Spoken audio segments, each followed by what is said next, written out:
atau direct send Telegram pada saya video anda tu.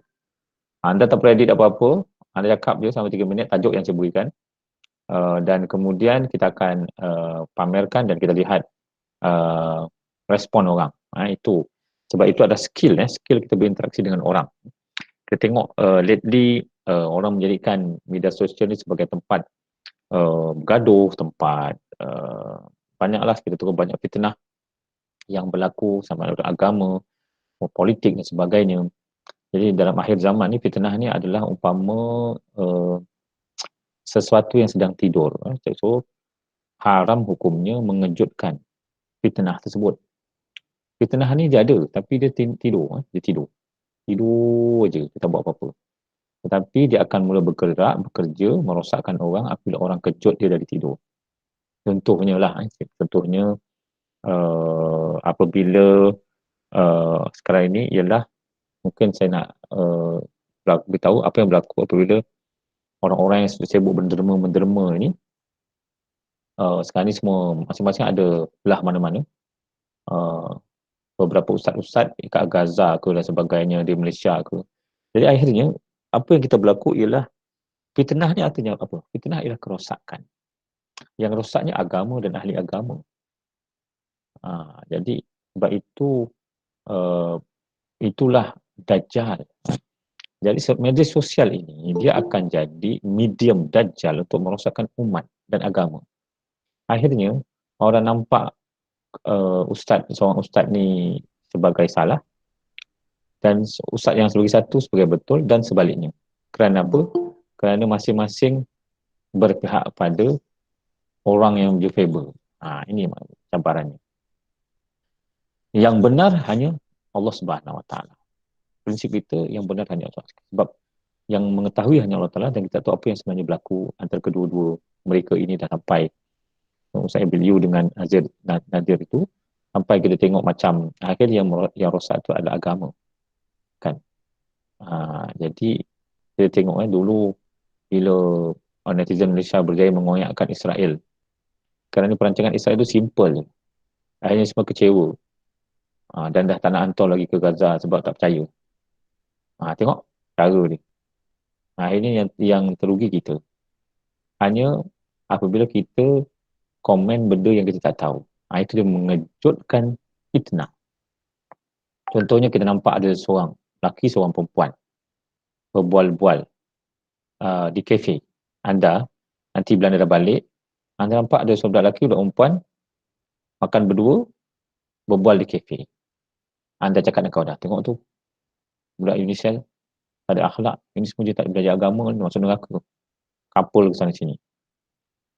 Jadi kita cakap dengan si B. B pun percaya sebab kita. Sebab kita kan orang baik. Oh betul lah, dia pun cerita dengan kawan dia. Couple. Akhirnya tersebarlah di satu mereka bahawa dua orang ni coupling. Satu. Yang kedua, budaya coupling ni berlaku di Unicel. Fitnah pada Unicel. Sampai kita usul periksa. Okey. Akhirnya kita mengejutkan fitnah. Kalau kita tanya, rupanya adik-beradik. Kita tak tahu. Satu lelaki perempuan tapi jadi adik-beradik. Adik-beradik kita tak tahu. Sebab kita nampak je, kita terus buat jam betul calculation. Akhirnya kita membangunkan fitnah. Kita mengejutkan fitnah. Akhirnya, al-fitnatu asyadu minal qaul. Apabila berlaku fitnah, orang tu dia mengamuk bisnes, dah bergaduh antara kita. Apa berlaku? Tengok budak tahfiz bergaduh. Yang kenanya tahfiz satu Malaysia. Semua madrasah tahfiz kena. Padahal yang bergaduh 1-2 orang tu. Ini dia mengejutkan tidur. Jadi, apabila berlakunya fitnah, Abdul Salam, kenapa? Afif, nak tanya apa? Tak apa ni. Okey, tak apa. Ini online. Apabila itu, saya nak komen dulu lah. Mungkin dalam 10 minit nak bincang ni dulu. Saya tidak mahu pelajar-pelajar kita juga terlibat dalam perkara-perkara fitnah. Sebab itu, antara asbab saya membuatkan latihan pertama anda, membuat anda bagi ucapan anda, rakam, kemudian saya viralkan dalam YouTube, dalam Instagram dan sebagainya. Kita tengok apa komen orang. Maka akan berlakunya fitnah. Orang kutuk dan sebagainya. So, macam mana kita respon? Kita nak lihat siapa yang mengejutkan fitnah, siapa yang menutup fitnah. untuk menutup sekarang ni, okey, orang kata kalau dia senyap pun fitnah juga Ustaz. Katakan Ustaz video ambil berkaitan senyap, tak buat apa-apa. Dah orang kata dia dajjal apa semua kan, fitnah. Jadi terkejut juga. Sebab tu di dalam Fiqhul Awwaliyat yang ditulis oleh Dr. Yusuf Qardawi, Akhaf Dararain ini, di antara dua kemudaratan, kita pilih mudarat yang kecil. Kita bising pun kita jawab fitnah, kita senyap pun fitnah. Tetap berlaku fitnah. So, kena pilih fitnah yang paling kecil. Mana yang tidak memberi impak yang besar dan merosakkan kita. Ini dia punya perkara yang perlu anda ada. So, dalam kelas kita insan ni, kita harap bahawa inilah kita nak melahirkan generasi-generasi Al-Quran, Jinul Quranul Farid, generasi Al-Quran yang cukup berbeza, yang luar biasa, yang unik ini ialah dia tidak menjadi sebahagian daripada mata rantai tentera Dajjal. Jangan ingat tentera Dajjal ni orang kafir, jangan ingat tentera Dajjal ni orang musyrik semata-mata, jangan ingat tentera Dajjal ni orang fajir, orang yang ganas, kalau tidak. Kerana ahli agama pun menjadi tentera Dajjal. Kita cakap mengejutkan fitnah. Dajjal itu adalah fitnah Dajjal, fitnah Masih Dajjal. Masih Dajjal ni dia me, me, apa, me, menyebarkan fitnah, membangunkan fitnah, menghidupkan fitnah. Yang buruk akan kelihatan baik, yang baik akan kelihatan buruk. A river like a fire like a river. Dia melihatkan satu yang sungai itu sebagai sungai api dan api sebagai sungai. Bahasa mudah ialah keburukan di apa? Sesuatu keburukan itu dipersembahkan dengan sesuatu yang baik. Sesuatu yang baik itu dipersembahkan dengan sesuatu yang buruk. Kan? Apa? Sembahyang berjemaah. Sembahyang berjemaah. Memang dalam SOP okey lah. Tapi bila dilayan dengan cara buruk, maka orang kata, sembahyang pun macam penjenayah. Macam pandemik. Berjemaah. Kan? Jadi, itu dipersembahkan. Solat benda yang baik. Tapi dibicarakan dengan untuk menimbulkan fitnah. Betul keburukan. Dia buat tarian apa, rupanya tarian amal, kumpul duit, bagi anak yatim dan sebagainya. Tapi dalam pesta-pestaan, dangdut dan sebagainya, nyanyi dan konsert. Jadi dia akan melihat amal tu akhirnya menghalalkan benda fitnah, campur laki perempuan. Perempuan melalak-lalak di depan lelaki tanpa tahu bahawa itu adalah aurat dia. Itu contoh. Itu kita dipanggil membangunkan fitnah. Ini fitnah Masih Dajjal. Kita kena berlindung. Kita sebagai ahli agama, kita sebagai orang Islam, kalau tak nak jadi ahli agama, kita semua beriman dengan Allah Ta'ala. Kita berada di akhir zaman. Pandemik yang berlaku di seluruh dunia ini sepatutnya mendekatkan kita dengan Allah Subhanahu Wa Ta'ala. Rakan saya hampir setiap hari ada meninggal. Kawan, jiran sebelah ada meninggal di rumah rupanya COVID. Jadi kita dapati bahawa apa COVID ni tentera Allah Ta'ala, makhluk Allah Ta'ala. Apa Allah nak bicara pada kita? Allah nak kita back to balik kepada asas. Pulang kepada asal. Zahral fasad. Segala kerosakan di dunia, kerosakan yang dilakukan adalah kerana tangan-tangan manusia. Kehancuran pandemik ini sebenarnya adalah kerana tangan-tangan manusia. Apa solution Allah Subhanahu Wa Taala? Siapa hafal ayat tersebut? Tolong habiskan. Seorang? Minta seorang habiskan ayat Zahral Fasad tadi. Nanti kan saya cakap seorang. Ni kau tak cakap ni. Kena panggil ni. Afif ada Afif? Afif. Ada mutasyabihat. Tu dia. Ahmad Zaris. Banyak ayat tu Ustaz. Panjang. Kan hantar dah hafal dah. Mic rosak pula. Alif Qayyum. Baca Zahral Fasad. Type je lah. Type je. Tak apa. Saya nak dengar. Mana? Cepat. Fil bahri wal bahri tu. Baca.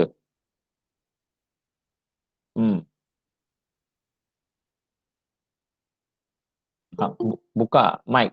Buka mic dan baca. Oh, dia tulis pula.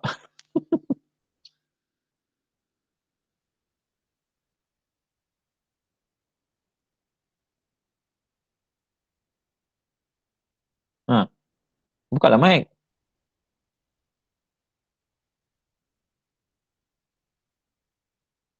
Baca, baca, cepat.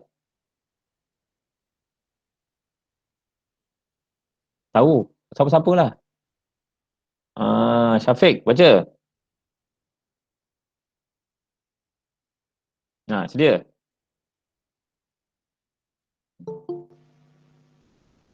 Baca kan?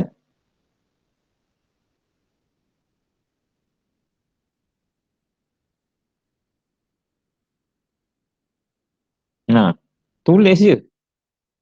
Aduh. Tak lancar, Ustaz. Patutlah baca betul-betul. Macam yang mana? Mana-mana saja, tak apa. Zahral fasad fil bahri wal bahri bima kasabat aidi nas. Sampai habis. Baca kan? Surah Ar-Rum ayat 41.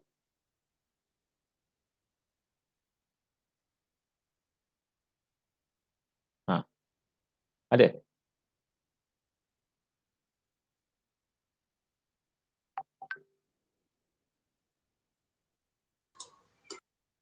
Zahral fasadu fil barri wal bahri bima kasabat aidi nas li. Sambung. Li apa? Li you? Dah. Okay. Auzubillahi minasyaitonirrajim. Zaharal fasadu fil barri wal bahri bima kasabat aydin nasi liyuziqahum ba'dallazi amilu la'allahum yarji'un. Sadaqallahul azim. Tahniah.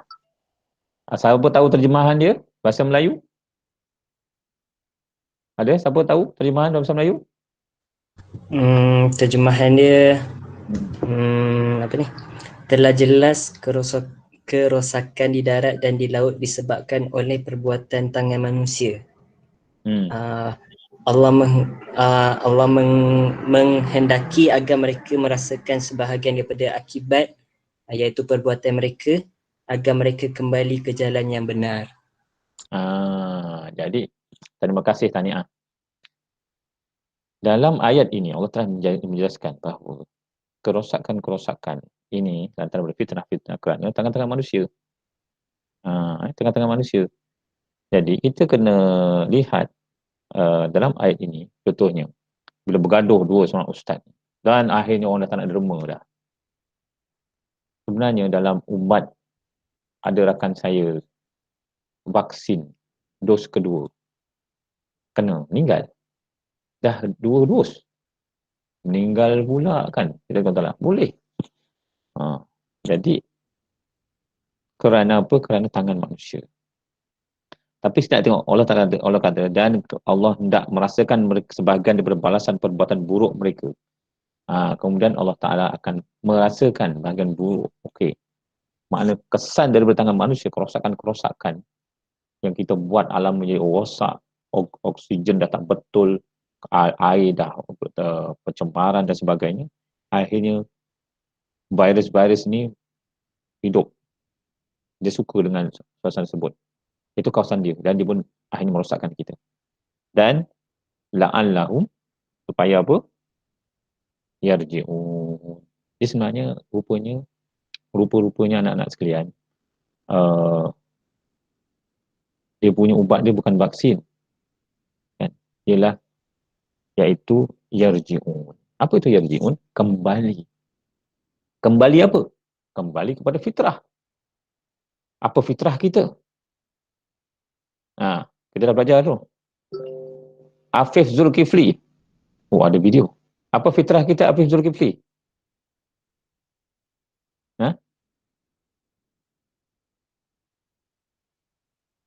Afif Zulkifli. Apa fitrah kita? Apa dia? Fitrah. Islam. Islam, agama, fitrah. Okey. Dalam konteks beragama, fitrahnya Islam.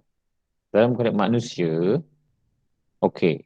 Kita ada Semua. syariat. Tanya. Kita ada syariatullah, kita ada sunatullah. Dalam konteks beragama, kembali kepada syariatullah. Ketetapan-ketetapan hidup yang Allah Ta'ala berikan kepada kita. Waktu sembahyang, jaga, senangkan puasa, kemudian makan yang halal saja. Itu syariat. Tengok yang elok saja, dengar yang elok saja, cakap yang baik saja. Itu secara syariatullah. Hormat ibu bapa, hormat orang. Okey. Secara sunatullah, fitrah pada diri kita. Kita. Apa yang perlu? Vitamin C. Contohnya.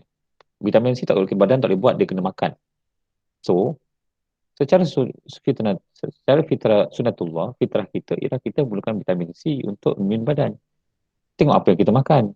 Minta orang jadi kadang-kadang kita makan KFC, kita makan burger, kita makan junk food, kita makan benda yang dalam tin. Kita tak makan vitamin C, buah-buahan contohnya. Okey. Apa lagi fitrah kita? Kita perlu tidur awal. Dalam fitrah kita, kita tidur awal, seawal pukul 10, sebelum pukul 12, bangun pukul 4 pagi. Tetapi kita baru nak tidur pukul 4 pagi. Kita berjaga malam, main game. Bukan pelajar-pelajar ni lah. Ini sekolah lain. Bukan pelajar Smart Hafiz. Bukan asasi ni. Semua bagus-bagus. Semua pukul 11 dah Masya tidur. Allah. Pukul 4 qiyamul lail. Jadi, fitrahnya ialah pukul 4 bangun, qiyamul lail. Baru badan kita jadi fitrah. Sebab itu gelombang alam ini pada pukul 4 pagi itu adalah gelombang kesihatan, gelombang kebahagiaan, gelombang kita mencari Allah Ta'ala sepertiga malam. Tetapi kita main game contohnya, dan kita baru nak tidur pukul 5 dah tak sampai subuh, tak bangun tidur subuh. Ini adalah kerana kita kembali fitrah. So kita perlu kembali kepada fitrah. Orang takut, kalau ekonomi ni semua habislah, kita tak ada kerja apa semua, habis pandemik ni, semua ekonomi. Bila kita kembali fitrah, yang memberi rezeki ni Allah Ta'ala. Allah Ta'ala akan susun rezeki pada kita. Yang penting kita jaga. Sebenarnya bila kita ke fitrah, makan kita lagi jimat. Kita tak perlu makan benda pelik-pelik. Kita makan apa yang kita tak nampak keliling rumah kita je. Lebih jimat. Sebenarnya kita mungkin gaji 1,000 cukup untuk kehidupan yang sihat. Kalau kita ada gaji 10,000 sebulan, akhirnya kita makan benda yang menyebabkan kita sakit, masuk hospital. Memang 10,000 tu cukup sebab nak bayar duit hospital dan duit makan yang mahal tu. Tapi kalau kita ada gaji 1,000, mungkin lepas ini, saya cakap dengan anak saya, janganlah harap kita dapat kerja, kemungkinan pandemik ini akan menyebabkan krisis ekonomi lebih kurang 5-6 tahun di satu dunia. Kemungkinan kita akan menganggur. Kemungkinan keluar daripada industri kita tak ada kerja. Kerjalah apa saja. Buatlah apa saja. Tapi kalau kita jaga kesihatan kita, kita mungkin 500 cukup makanan yang sihat. Kita perlu makanan sihat, bukan makanan yang sedap. Kebanyakan kita cari makanan sedap, tapi dia tak sihat. Itu dia. Sebab itu Allah terus yarji'un, kita kembali. Itulah ubat pandemik. Dah duduk rumah, betul? Semua duduk rumah. Naik 17,000. Dah kepung lah. Naik juga. Sebab Allah nak apa? La'allahum yarji'un. Balik pada aku. Kau balik pada aku. Kalau setakat lockdown aja, tak balik pada aku tak selesai. Makna malangnya yang ditutup masjid. Inilah cabaran. Allah suruh kembali kepada aku, kok kita tutup masjid. Kita rugilah. Okeylah, itu kerja kerjaan. Okey, tak ada masalah. Kita sembahyang di rumah secara berjemaah.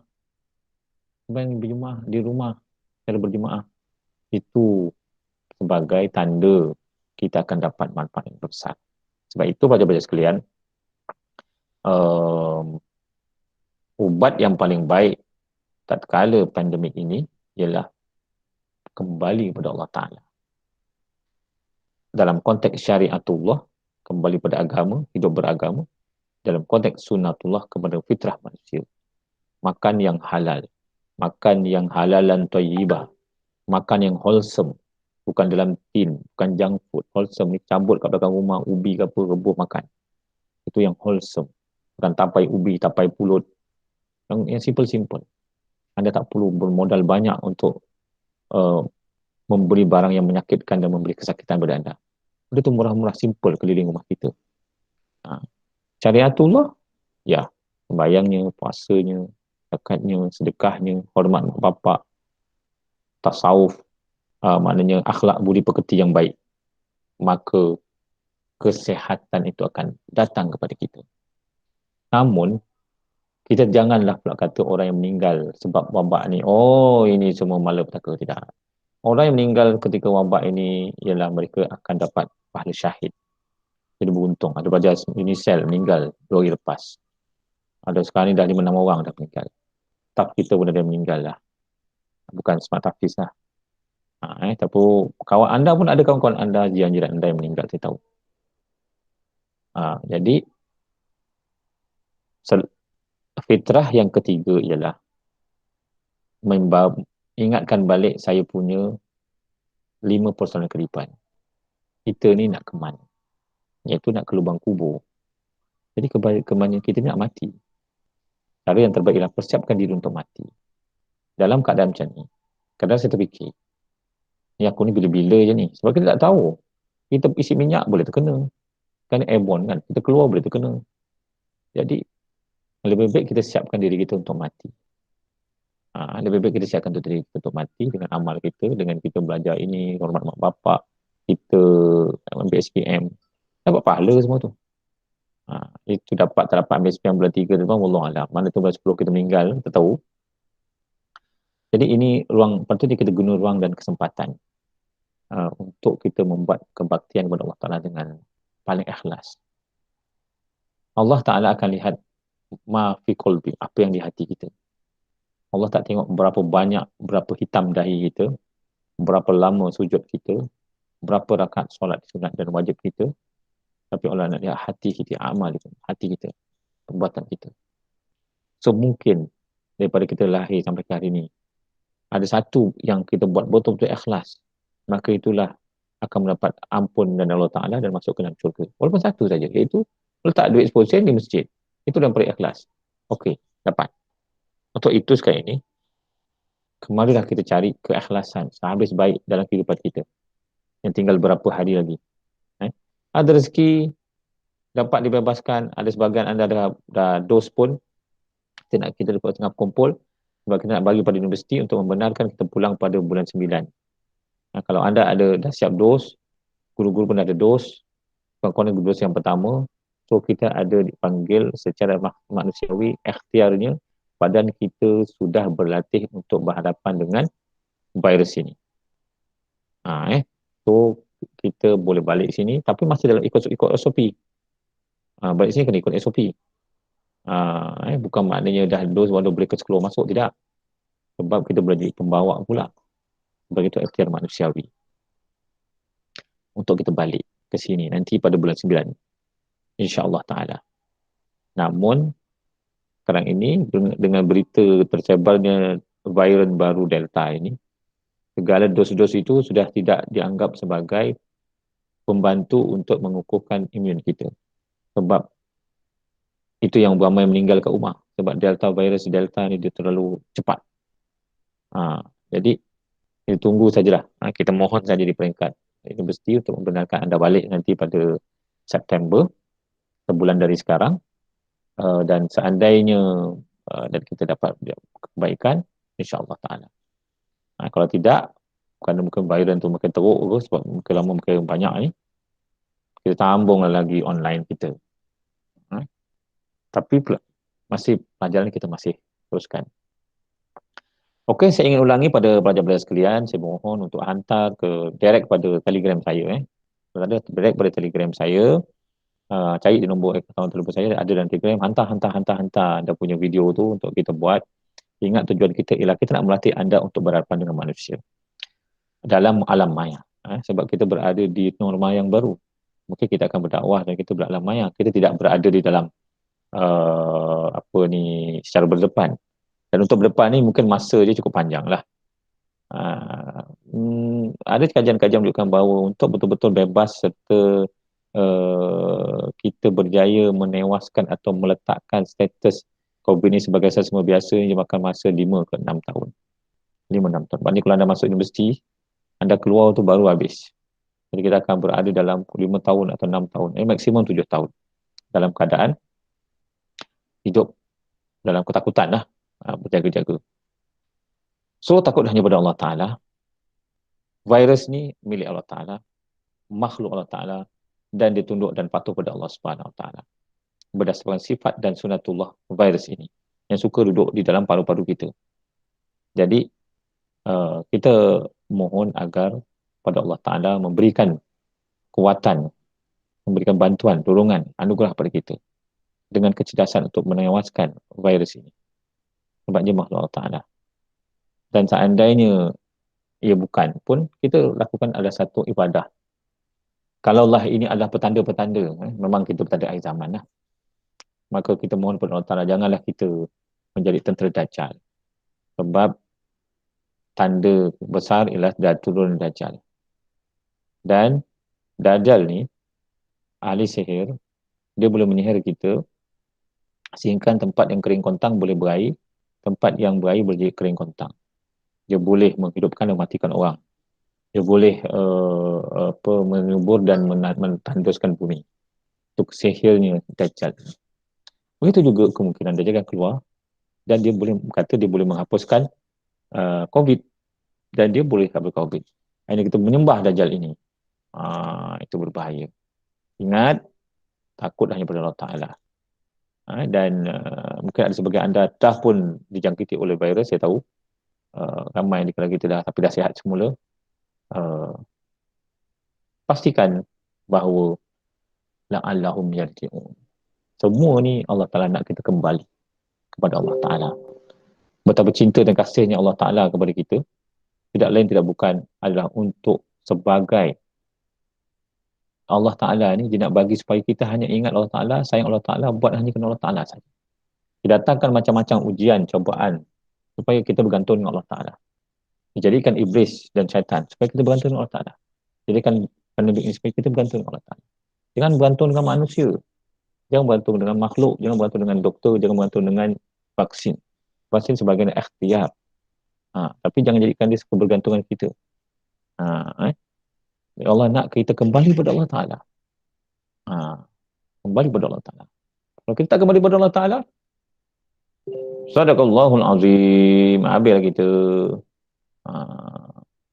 Yang kembali kepada Allah Ta'ala. So macam mana nak kembali kepada Allah Ta'ala? Syariatullah, sunatullah. Jaga syariat Allah Subhanahu Wa Ta'ala, puasa, zakat, haji apa semua tu,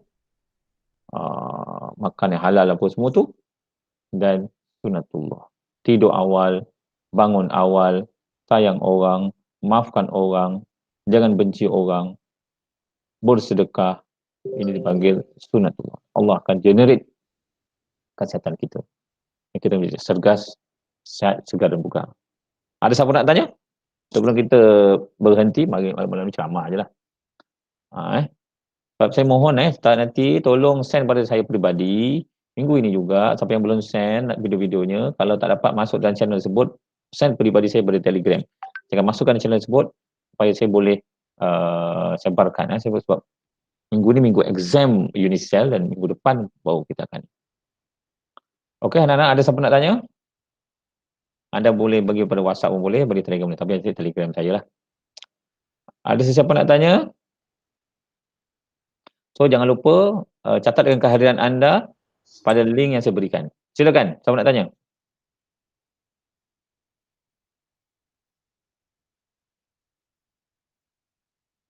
Tak ada. Tak ada. InsyaAllah. Tak ada? Ustaz. InsyaAllah semua. So, saya mohon semua doa supaya kita boleh balik pada September ini. Sebab banyak benda yang kita nak buat. Amin. InsyaAllah. Amin. Kesihatan anda, batasi pergerakan anda supaya anda tidak terkena virus-virus tersebut yang akan melambatkan. Tolong bantu guru-guru kelas anda yang nak cerap anda siapa dah dos 1, 1, 2 atau belum dos atau dah dapat tarikh tapi belum dah dapat tarikh tapi belum dos lagi, beritahu, utama 18 tahun ke atas. Sekarang ni bawah 12 hingga 17 tahun dah mula dibuka, daftarlah. Mungkin ada di kalangan anda ni anti vaksin, saya tahu. Ada mak bapak kita yang tak suka vaksin ni, barat lah, ini semua. Tak apa. Sebagai ikhtiar manusia. Tapi anda kena jaga kesihatan anda lah. Tak ada masalah kalau tak nak vaksin. Jaga kesihatan, vitamin C, tidur awal, ada qiyamul lail. Ini sebagai membina imun badan kita. Okey. So saya ingat itu saja ke pertemuan kita pada tengah hari ni. Ada chip.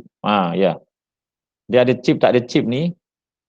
Sebenarnya waste tu WA yang anda dalam nak cek rumah orang kan pakai waste kan. Itu pun perbuatan Israel yang buat. Dia dah pasang chip kat tu. Kita dah tolong Israel banyak dah. Kita pasang waste saja. Nanti kita tolong bagi peta kat dia satu dunia ni. Dia dah tahu dah rumah kita, rumah kawan kita. So kalau kita kata kita nak lari, ini semua dajjal apa semua, boleh. Kita kena betul-betul tidak menggunakan teknologi yang ada. Tetapi kita ada dua pilihan. Illuminati dan sebagainya. Pertama, kita mengambil pendekatan defensif, menyorok, duk buat gua, tak nak engage the system. Yang kedua, okey, kita berada dalam sistem tersebut, kita fight dan kita buktikan orang Islam lebih bagus.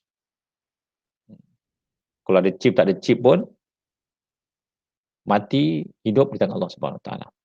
Dan kita kena jadi orang yang terbaik, kena jadi ahli sains, kita kena jadi ahli ekonomi, kita kena jadi ahli sejarah, kita jadi ahli akademik, kita kena jadi orang yang sehat. Dan walaupun pada kita chip, walaupun golongan Illuminati ni akan cuba menyusahkan kita, tapi kita kena fight. Kalau kita mati syahid. Kita fight dalam dunia ilmu kita. Jangan kita, Ustaz ni semua nak bagi chip. Okeylah, tak apa saya cakap. So apa yang kita buat? Kan, kalau kita tak nak ambil vaksin pun, supaya tak masuk chip, apa yang kita buat? Kita kena promotkan gaya hidup sehat. Kita kena promotkan orang tidur awal, bangun awal, bangun pagi, qiyamul lail. Kita galakkan. Baru kita fight. Vaksin, bukan vaksin, malah tak ada vaksin, tapi tidur lambat, makan junk food, makan dalam sardin, makan dalam tin. So, unfunction.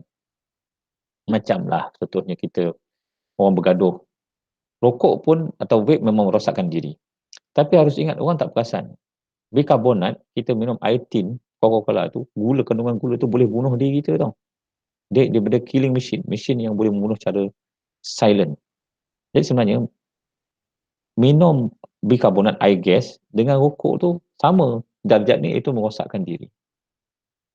Jadi kalau macam saya mengharamkan untuk diri saya lah air gas dan juga rokok memang kita tak nak. Sebab ilahnya kedua-duanya iaitu memberi kesan buruk pada diri. Keluar.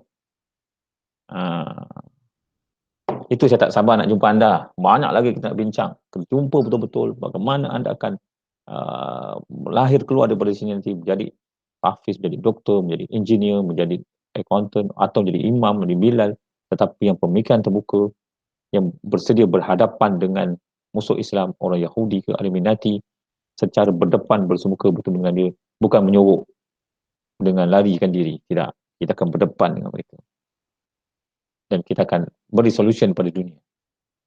Wallahu alam, membawa keberkatan dan kerahmatan.